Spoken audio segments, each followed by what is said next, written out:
Hello guys. आज मैं आप सबके लिए एक बहुत ही ज़बरदस्त मूवी की स्टोरी लेके आया हूँ जिसको सुनकर आपको लगेगा कि हाँ, मेहनत करने वाले के लिए इस दुनिया में कुछ भी काम बड़ा या मुश्किल नहीं होता। ये मूवी इस मोरल के ऊपर बिल्कुल खरी उतरती है कि when there is a will there is a way, जहाँ चाह वहाँ राह। ये एक बिल्कुल ही सच्ची घटना है जो बहुत पुरानी है।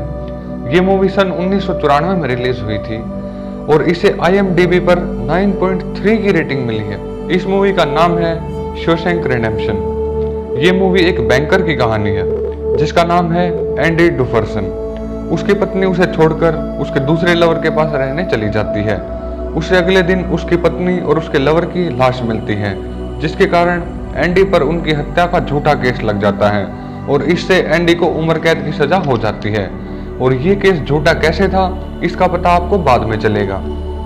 तो एंडी को शॉशैंक नाम की जेल में डाल दिया जाता है, जहां पर बहुत से ऐसे लोग होते हैं जिन्होंने अपनी आधी जिंदगी उसी जेल में बिता दी। पहले के दिनों में एंडी किसी से बातें नहीं करता था, फिर वो एक आदमी से बात करता है जिसे जेल में सभी रेड के नाम से जानते हैं। बहुत समय से जेल में रहने के कारण उसने स्टाफ से सेटिंग कर रखी है जिससे वो बाहर से कैदियों के लिए सामान मंगवाता है। एक बार एंडी उससे एक हथौड़ी लाने के लिए कहता है तो रेड उससे पूछता है कि उसे ये हथौड़ी क्यों चाहिए। तो एंडी कहता है कि उसे पत्थर तराशने का शौक है। एंडी साथ में उसकी फेवरेट एक्ट्रेस का भी पोस्टर मंगवाता है और उसे अपनी सेल में लगाता है। रेड एक बार तो सोचता है कि कहीं एंडी हथौड़ी से जेल में सुरंग बनाने की तो नहीं सोच रहा, पर जब वो हथौड़ी को देखता है तो वो सोचता है कि इससे तो सुरंग बनाने में उसे 600 साल लग जाएंगे, क्योंकि हथौड़ी बहुत ही छोटी होती है। जेल में 3 लोग एंडी को बहुत ज्यादा परेशान करते हैं और जब भी वो अकेला मिलता है तो वो उसे पीट देते हैं, लेकिन ये बात एंडी किसी को भी नहीं बताता। एक दिन वार्डन सभी को इकट्ठा करता है और कहता है कि छत की मरम्मत करनी है और इसके लिए उसे दर्जन भर लोगों की जरूरत है। बहुत सारे लोग इसके लिए अपना नाम लिखवाते हैं। चुने जाने वालों में से रेड और उसके साथियों के नाम होते हैं और साथ में एंडी का भी नाम होता है। ऐसा इसलिए होता है क्योंकि रेड स्टाफ को इस काम के बदले सिगरेट्स रिश्वत के रूप में देता है। तो जब ये लोग काम कर रहे होते हैं तो उस समय उन पर 3 गार्ड्स निगरानी रख रहे होते हैं। तो उनमें से एक गार्ड बहुत परेशान होता है, उसका नाम है हेडली। वो अपने साथियों से कहता है कि उसके भाई ने उसे $30,000 दिए हैं, पर इसका कोई फायदा नहीं क्योंकि ज्यादातर पैसे सरकार टैक्स के रूप में काट लेगी। तभी एंडी आकर उससे कहता है कि क्या आपको आपकी बीवी पर भरोसा है। तभी हेडली गुस्से में आकर उसे छत से नीचे फेंकने की धमकी देता है।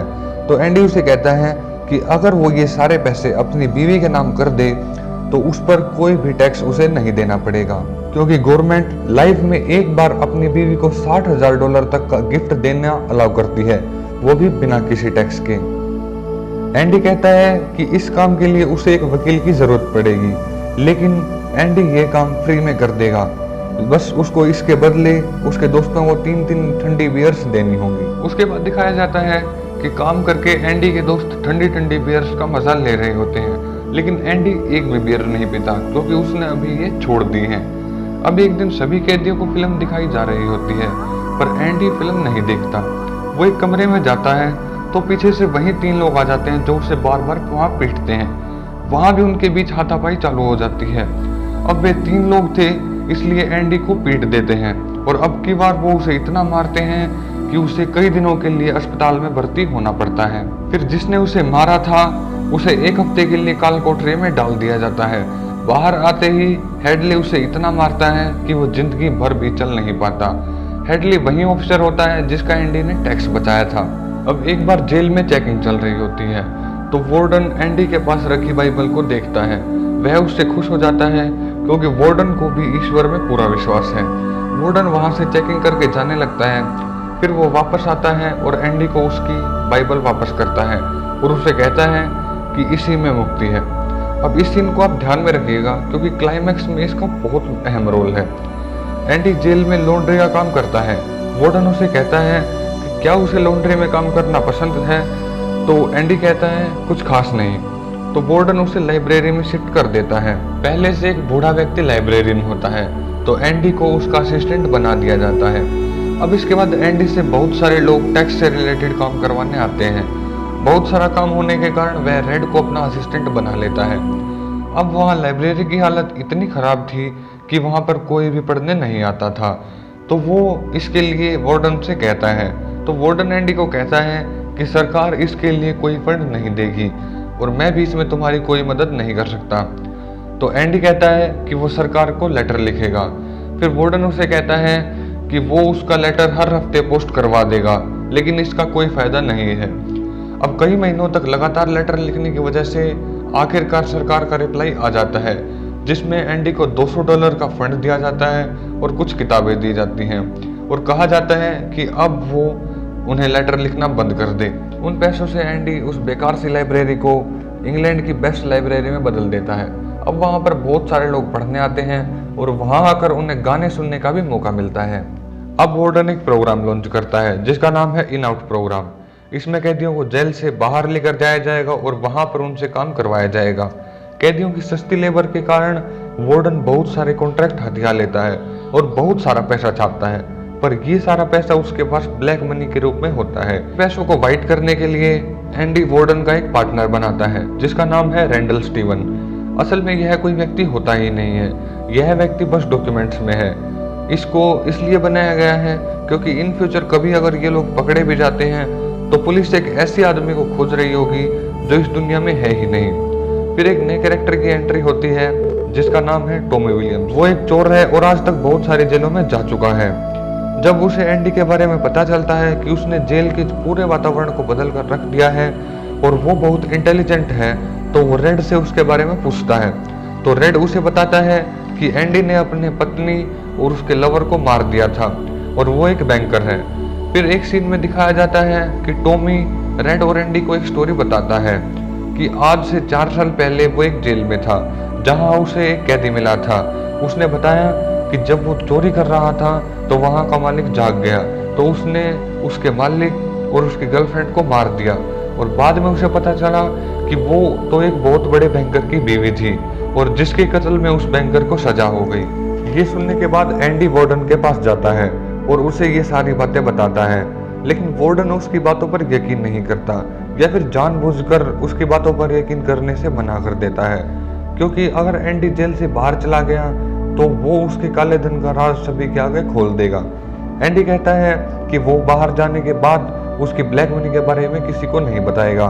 तो वार्डन गुस्से में आ जाता है और गार्ड्स को कहता है कि एंडी को काल कोठरी में डाल दिया जाए।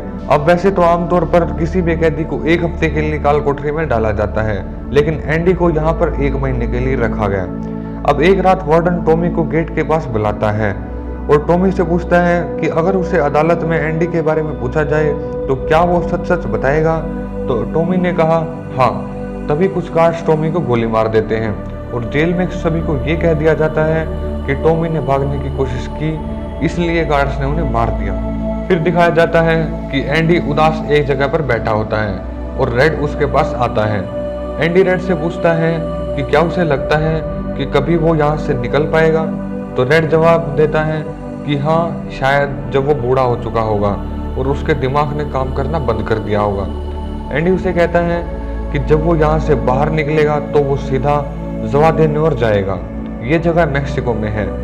वहाँ वो एक होटल खोलेगा और कुछ पुरानी बोट्स खरीदेगा और अपने दोस्तों के साथ निकल जाएगा मछली मारने के लिए, लेकिन उसे वहाँ पर एक जुगाड़ू आदमी की जरूरत पड़ेगी। तो रेड कहता है कि उसे नहीं लगता कि वो यहाँ से बाहर जी पाएगा।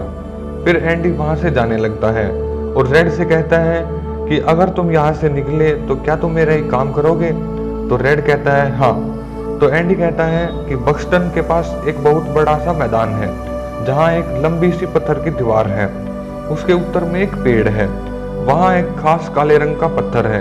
एंडी उसे कहता है कि उस पत्थर के नीचे कुछ गड़ा हुआ है। तो रेड उससे पूछता है क्या। तो एंडी कहता है कि इसके लिए तो उसे वहीं पर जाना पड़ेगा और ये कहकर एंडी वहां से चला जाता है।